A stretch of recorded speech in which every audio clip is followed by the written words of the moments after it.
Welcome to the Trudy Haynes Show. Of course, I'm Trudy Haynes. We love having you. And we love having Kathy Lee back. She's here with Hidden Footprints and the narrative on Marcus Garvey and his cry back to Africa and how it changed history.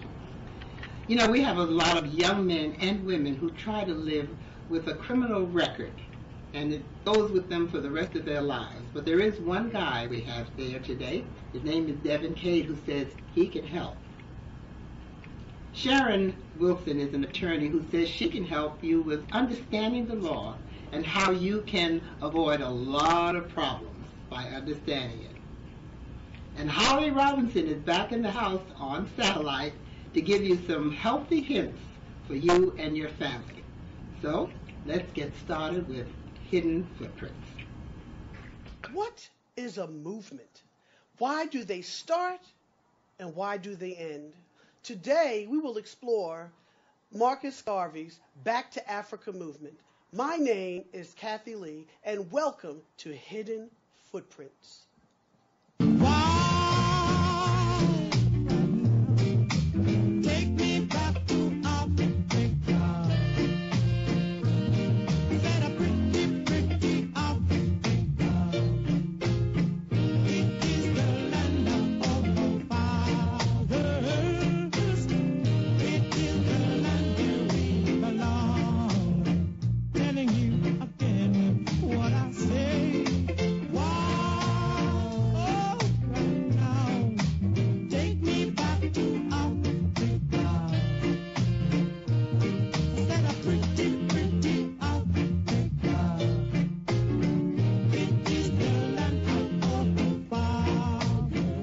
Garvey was born in St. Ann's Bay, Jamaica, in 1887.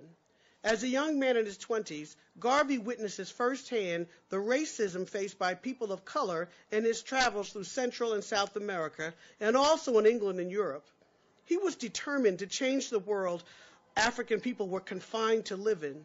This world was full of economic exploitation, imperialistic European colonialism, and unprecedented racism backed up by science and anthropological studies.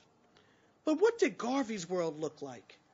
Garvey saw that the entire world had been carved up, divided, and colonized by European countries in order to reap the benefits of cheap labor and control the resources of these nations. Names of countries and regions were changed to reflect this. This was especially true of the continent of Africa. Garvey asked, and rightly so, two questions. Where is the black man's government? Where is his president, his country, his men of big affairs? He concluded, I could not find them, and he was determined to alter this reality through the establishment of his economical and spiritual Back to Africa movement through his creation of UNIA and the ACL. You see, he decided that it was time to take his fight for the black man to new heights with a new urgency. And this ideology became known as black nationalism, a powerful philosophy which stuns America and the world in 1917. However, Garvey's place in history was, and probably is still seen by many in the same light as John Brown, a fanatic with a pipe dream. Just check out this scene from the film Cotton Comes to Harlem, and you can certainly see what I mean. He said, D, I want you to build a block and sail my people home. And they'll see it. Black Beauty. Are you black enough to hear me? Amen. Garvey's Back to Africa movement was more of a figurative or spiritual journey. He believed that black was beautiful and that if the black man could reconnect to his African roots, trust in a God that looked like him, become self-reliant again, then he could reclaim his place in the world and control his own destiny. Now from this premise followed the equality of all men and the brotherhood of all men. The biblical injunction of Acts 17:26 reminds us that he created of one blood all nations of men that dwell on the face of the earth. I was most interested in brotherhood within his own race, because if Negroes are created in God's image and Negroes are black, then God must in some sense be black. What I find fascinating about Garvey is how much this man accomplished during the times in which he lived. Think about it. You have the Great Migration, World War I, the Russian and Irish revolutions, and the Harlem Renaissance all going on at the same time. So how does he motivate thousands of blacks to join his movement? Well, how would you feel if you were a soldier in a segregated unit fighting a war in Europe for someone else's freedom and returned home to lynching, no jobs, discrimination? Ask the Harlem Hellfighters. How would you fight Jim Crow, sharecropping, lack of voting rights, poor schools, and the list can go on and on? Just ask your grandparents, for example, about the race riots, like the one in Rosewood and Tulsa, Oklahoma, and you will find your answer. Garvey's movement becomes destined to be the largest black organization in history because its ideology of black self-reliance and pride spreads into major cities in America and across the world. Even Philadelphia gets into the act. In fact, next to New York, Philadelphia, our city, had one of the largest followings of the Garvey movement. And believe it or not, it still exists and is going strong in Philadelphia today. Garvey's UNIA and ACL still exist in our city today. Just take a walk like I did to Cecil B. Moore and 16th, or travel to 57th and West Girard Avenues, where the Garvey Foundation still meet, keeping his vision alive. Garvey even had a newspaper called The Negro World, which was published weekly. However, I am still in awe of his Black Star Line, a shipping company created to open trade with Africa and the world. In other words, it was commercially oriented. Get on board, countryman, get on board, lazy none, get on board, countryman, wine home on the Black Star Line, wine home on the Black Star Line. Run and owned by blacks. The Black Star Line was about racial and nautical pride. Garvey even created a song to go along with this Black Star Line, and he sold shares to convince other blacks that black people were capable of owning and managing major business ventures. This shipping company raised over $600,000 before collapsing in 1922. He also started the Negro Factories Corporation, which developed grocery stores, restaurants, laundries, a moving van fleet, and a publishing house. Now we all know that when a brother is doing great things, there are those who decide that this cannot be, and Garvey's success in mobilizing blacks earned him the suspicion of the U.S. government, and it came under attack from many different directions. J. Edgar Hoover launches his assault, but Garvey stood his ground. Garvey did not only battle with white America. He also battled with members of black America like W.E.B. Du Bois, who felt that the Back to Africa program and black nationalism was diverting attention from the fight for justice here in America and disrupting its course. Was Garvey's Back to Africa movement the first of its kind? The answer is no. All captured Africans on board slave ships like the Amistad fought to return home. Before Amistad, there was Paul Cuffey, the 18th century African who tried unsuccessfully to get the support of Philadelphians like Allen and Jones to sail back to Sierra Leone. Don't forget about the colonization societies led by powerful whites in government who were involved in sending blacks back to Africa. Remember Liberia, a country that was resettled by African Americans returning home? Check it out. In closing, Garvey predicted in 1937 that our chance will come when the smoke from the fire and ashes of the 20th century civilization is blown off. Was he correct? Was he a fanatic with a pipe dream? Just ask your parents and grandparents, or better yet, find that Afro wig and iron your dashikis and put on your Afrocentric earrings. Or walk into any school during Black History Month filled with Garvey's colors of red, black, and green, and decide for yourself when you turn on the television and listen to President Obama as you contemplate the Civil Rights Movement and Malcolm X. Will another movement like this ever form and take shape again in America? Has it ever really gone away? The answer is yes and no. It hasn't gone away. It is still with us. The spirit of Marcus Garvey and racial pride and being proud of who we are and where we come from is still with us today. And now, back to Trudy. Ungawa, Black Power. I recently met a young man who was very concerned about removing criminal records for our young men and women. He is doing it successfully. I even met one of his clients, and I'd like you to meet him. I talked with him in his office and then to his client. Listen up. Tell me about expungement. What is it?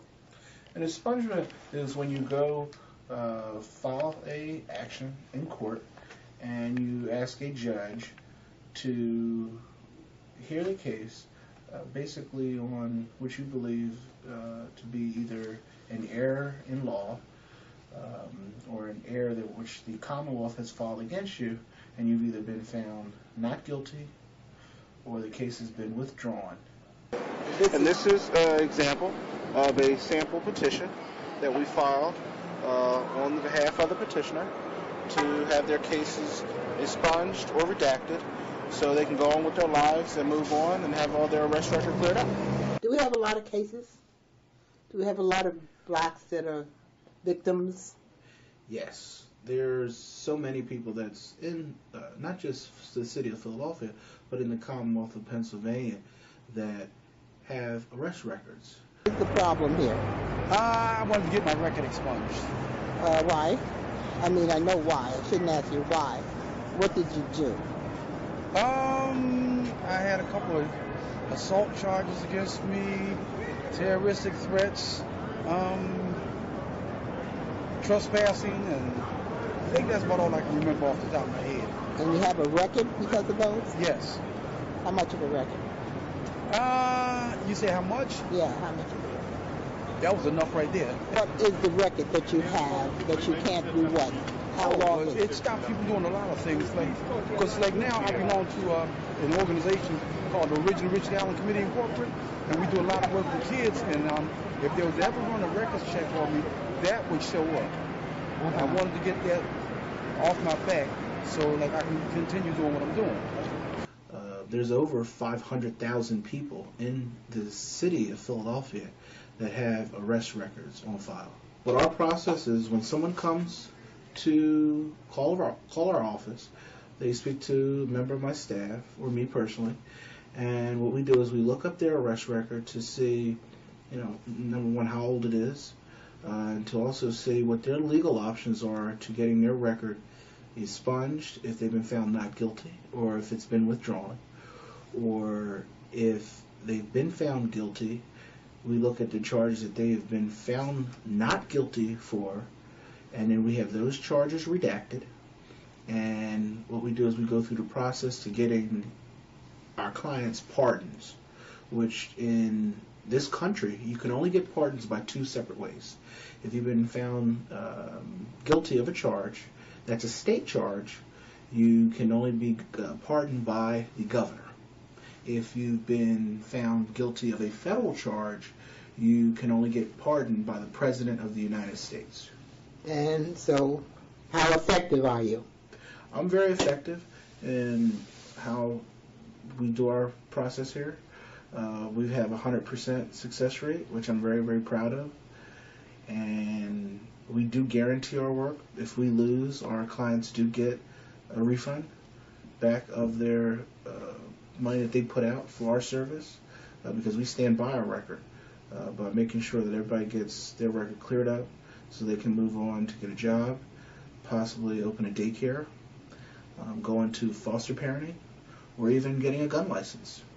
And your number to get in touch?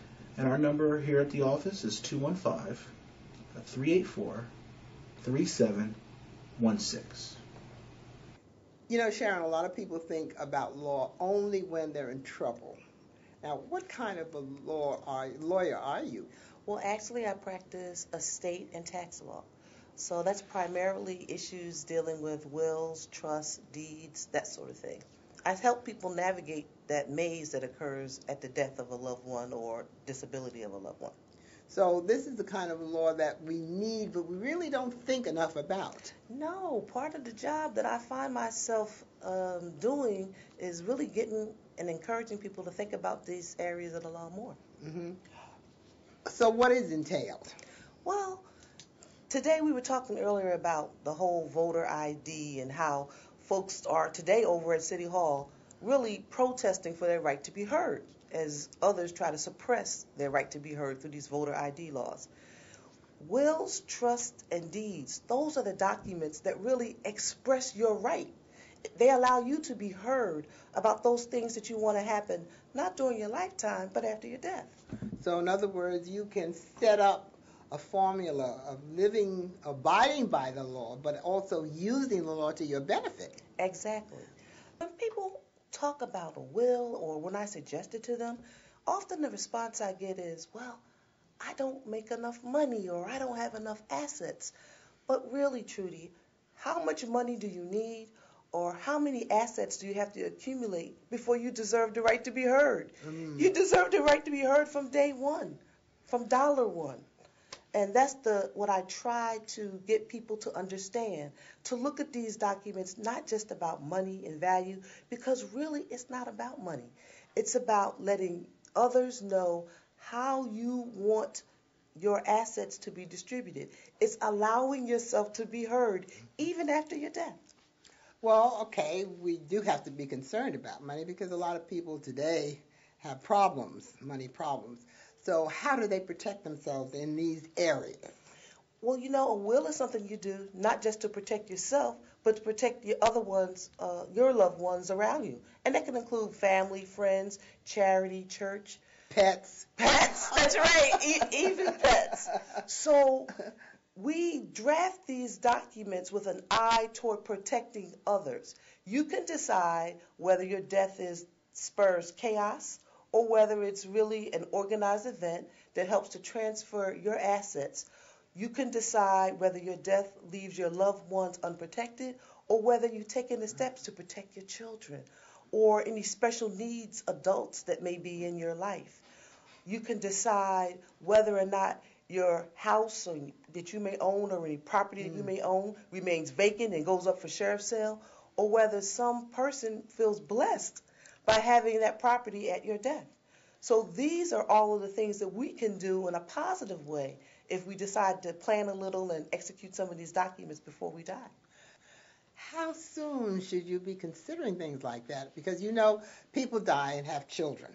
And there's always, not always, but a lot of times disputes. And they lose their whole value of being together because of disputing over a house that mama left or daddy left. How soon should you get into those kind of things? Well, how soon should you start loving the people that are around you? People usually wait till a particular event happens, like maybe they have a disciplining accident or some health issue, and that might spur them to action. However, it's often difficult to make those kinds of decisions and to plan when you're in either a medical or emotional debilitated state. Right. This sort of crisis management is not always the best way to proceed. So I want you to proceed as soon as you determine that you have something in your life that's of value, whether that's a child or a parent or a friend, as I said, or a church or something like that. You also need to proceed at a time before you become so debilitated that doing anything becomes very difficult. If they don't understand, and if people are saying, I never thought about that, hearing you, how could they best inform themselves? Well, the first thing I would want people to do is to say to themselves, I need to plan so that I can make sure that the others around me and myself, that I'm taken care of. Because there are also things you need to do for yourself and documents you need to execute for yourself to take care of you. And then I would love to have them give some thought to those things and to, at the very least, consult an attorney who does practice in the States about sort of what I That's should you. be doing, well, come see me. Well, I'd be happy to talk to you. Okay, and how did they get to you? Well, I understand you may be showing also my web address here Which on is? this program, but you can reach me at s.wills@att.net, and our phone number is 215-985-4566. Call us. At the very least, schedule a consultation. Most of the time, these types of issues are resolved, but they begin with a conversation. And we need to have that conversation. Yeah. Now, you're going to be doing a series of law things on the show. What are some of the things you're going to be touching on? Well, I'm going to talk about 5 documents that are really underutilized, not just by folks in general, but particularly by women and people of color. We really need to use these documents. They're so easy to execute, but you do need to give them thought and you do need to put them in place. I want to talk to you about how a will, something as simple as a deed, a trust, is not something that's just for rich people, but it's something that we can use to make our lives easier. Powers of attorney, living wills, just what are they and how do we use them?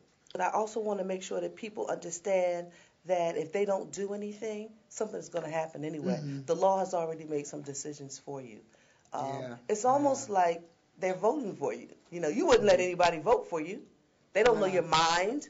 Why would you let somebody make decisions about the most important things in your life? Well, that's what I would like you to tell the folks, that this is necessary for their own protection. Some things we have to do for ourselves. Right. Yeah. And you're right. It is necessary for their own protection. Because if you don't put into place a power of attorney, people who love you can't take care of you because they don't have the legal ability to do so. And that's even if you're married. Even if you're married. They want to make sure, they want documentation. And it would be nice if everyone lived these nice linear lives where everything was very simple, but that's not the way most of us live. We might be married, but we might be separated for years. Maybe our wife isn't the appropriate person, or maybe our husband really isn't the appropriate person to make decisions for us any longer. But the law doesn't look at any of that. It just says, who's next in line? Husband, wife, kids. Some of us haven't seen cousins, aunts, sisters, and siblings they come out of the in years, and droves. And they are able to make these very important decisions for you if you don't have these documents on file, if you haven't thought about that, if you haven't recognized that situation and really taken the time to make some decisions about it. Well, that sounds like good advice. Thank you very much. You're welcome. Okay. So we're going to be tuning in on Trudy Haynes' show frequently to hear Attorney Sharon Wilson. Well, thank you very much. Thank you, Trudy. Okay. Hello, Holly, and welcome to Philadelphia. Welcome home. Whoop, whoop. Welcome home. I'm coming home. All right. We miss you here. Well, I'm due for a trip. Got to get back and see the cousins. Okay. You be sure to let us know when you come into town. You can get in touch with me the same way your mom used to. Awesome. You remember? Do you remember? You don't remember. I do. Are you kidding? You used to come to my charm school, remember? I remember. Absolutely. Well, we're so proud of all the things you've been doing, and it's good to hear you and talk to you. Okay, kiddo, what do you do with these 4 children? Well, every morning you try to get some food in them. You try to get breakfast in them. And, with the morning mayhem that comes from having kids, whether you have 4 like I do or just 1, it can really be difficult to get them the nutrition that they need to get through their day. So what is this that you're feeding your family that's so healthy? Well, I get, the idea is for them to eat a full breakfast, but they don't always get that option. They don't always get that opportunity.